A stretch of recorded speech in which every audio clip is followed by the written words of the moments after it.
4-3 win over Georgia Southern. They won the second game of the doubleheader and then dropped game 3 of the series yesterday. Scott Berry joins us now. Coach, congratulations. You get a conference series win. Got to be, at least for the most part, feeling good after the weekend, I would think. Is that a good way to start? Yeah, I think so. We played really well. There were 3 really competitive games and all close games. So, I feel really good that we were able to win the series, and honestly had an opportunity on the second game on Saturday, which was the third game of the series, that we could have easily won that too and swept. But they were a good club, Georgia Southern, that we played, and we knew that going in, and certainly they showed it by being able to come back and be able to take that third game. Have you found the formula on Friday in Game 1? And I know things still have to go right, but Tanner Hall and then handed off to Cross Sibley, I got to think that gives you at least the feeling going in that you got a really good chance in the first game of a series, regardless of who you're playing? Yeah, I think you're spot on. And if Tanner can cover the innings like he's been able to do, then certainly we can use Cross in there to bridge to Justin Storm if we have to go that route. But on Friday we moved the game up to 4:00 from the 6:00 start to try to get in front of that weather, and glad that we did. But we were Tanner went 5 in the third innings, but we had a 53-minute lightning delay. And just didn't feel good about putting him back out there. He was at 85 pitches, and just with the long season, just wasn't the right thing to do. And Cross Sibley, who came in there with the bases loaded and 1 out, in 3 pitches was able to induce a 6-4-3 double play ball to end that threat. So that was the huge momentum swing in that Game 1 for sure.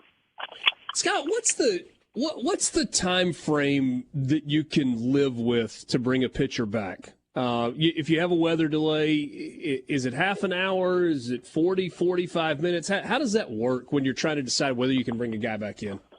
Well, I think it has a lot to do with the individual, honestly, Richard. Just first of all, you're gonna side with the player safety side 100%, and most of the time that player is going to try to talk you into, coach, let me go back out there. But in Tanner's situation, he was at 85 pitches, and we're closing into almost an hour that we were delayed.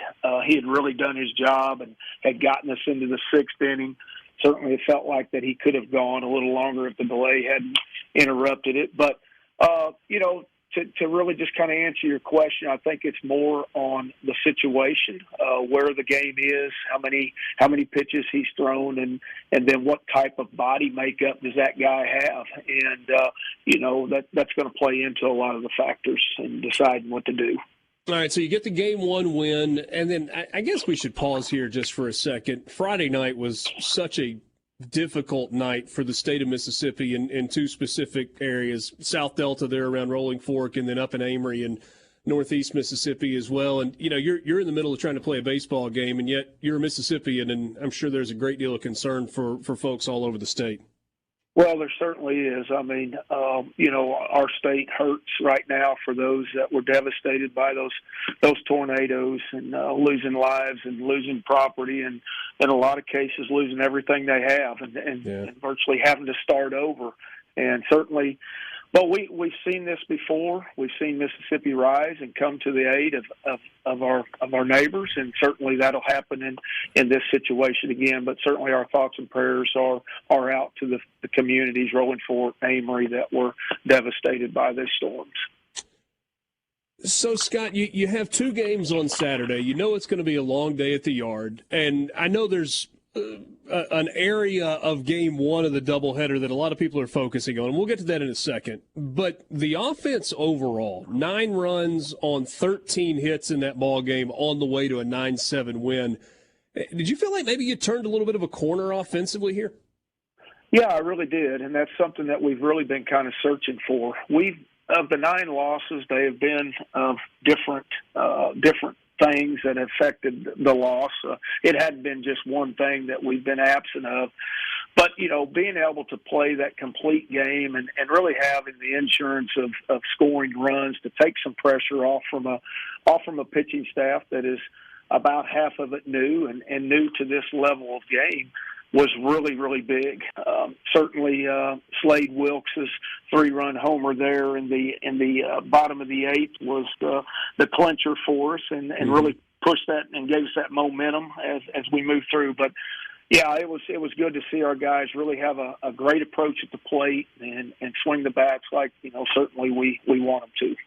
All right, so I was trying to piece it all together through Twitter and videos that people were posting and everything else. Walk us through the drama there in the bottom of the eighth inning. Obviously, the home run is the big part of it for you guys because that proves to be the winning home run in the ball game. But benches kind of clear. There's some ejection. There's some misunderstanding as who's out or how long they're out. So just kind of walk us through that if you don't mind. Well, it certainly was a time of emotions from both sides, but we were down 7-6 going into the bottom of the eighth, and got a couple of base runners on with 2 outs, and they went to the pen, and Slade Wilkes put a really good swing on a pitch to put us up 2 runs and hit a 3-run homer. And in the process of that, he honestly, as after he hit the ball, he started walking out of the box, took 2 or 3 steps, kind of flipped the bat up in the air, which is now what they call a bat flip warning that they just came out with this week in the NCAA. So when he crossed home plate, apparently there were some words, not with him, but with their players and our players, and both teams, as you can expect, would congregate at home plate. There was no punches thrown, but as the NCAA rule reads, there are suspensions that are supposed to take place for anybody that leaves their position or their dugout. And through video review, certainly there was a number of those on both sides. And honestly, as we talk right now, we're really kind of waiting for the conference to rule on what players and how many players that might receive that unsportsmanlike 1-game suspension. There were 2 players at that time. It was thought to be Slade Wilkes, but after between games on our side, the other gentleman was their catcher for Georgia Southern.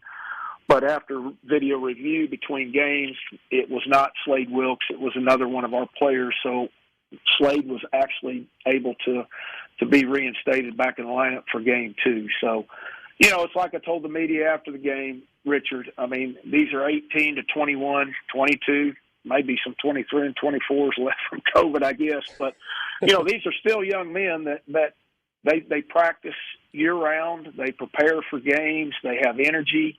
They have emotions. They're competitive. They don't want to lose. You preach all the time about having your brother's back. Everything with that I have said, I don't condone fighting whatsoever. But and there were no punches thrown in this thing. But I would be concerned if somebody didn't come up there, and everything that we do. And I don't care whose team it is. The last thing you want is any punches thrown. But 9 times out of 10, exactly the scenario that happened. And there was nothing. There was just, talking back and forth, umpires and the coaches. We all got them separated and went our separate ways. Never had an incident prior to that in the series and never had another one the next game. As a matter of fact, in Game 3, they basically did the same thing we did to them in Game 2 with 2 big home runs there in the top of the ninth. And everybody was fine. Both teams shook hands afterwards. So moving forward, I don't see anything down the road between Southern Miss and Georgia Southern, but respect for one another. But it'll be interesting to see what the conference determines on these suspensions. All right, so if you were to have any additional suspensions, would they be for your next conference game when you go to Troy on Friday night, or would those take place Tuesday night against Ole Miss? No, they would start tomorrow. Yeah, okay. They would start tomorrow. All right. Well, it's going to be interesting to see. You kind of addressed, and we'll leave it here. We've only got about a minute left, but I got to think that to some degree you like seeing the fight and the fire from your team, right? I mean, when things haven't necessarily all gone the way you wanted them to see that they're absolutely standing up for each other, that's got to kind of make you feel a little bit good. Well, I can tell you every coach that coaches at this level would say yes. It does, and if they didn't say that, then they probably don't need to be coaching at this level. In all honesty, so we're all competitors. We all want to win, and that's what we prepare and train many hours to do. And certainly, standing up for your teammate is a big part of that as well. Well said, Scott. Always appreciate your time. Busy week coming up with Ole Miss and then a 3-game series at Troy. We'll talk to you next Monday.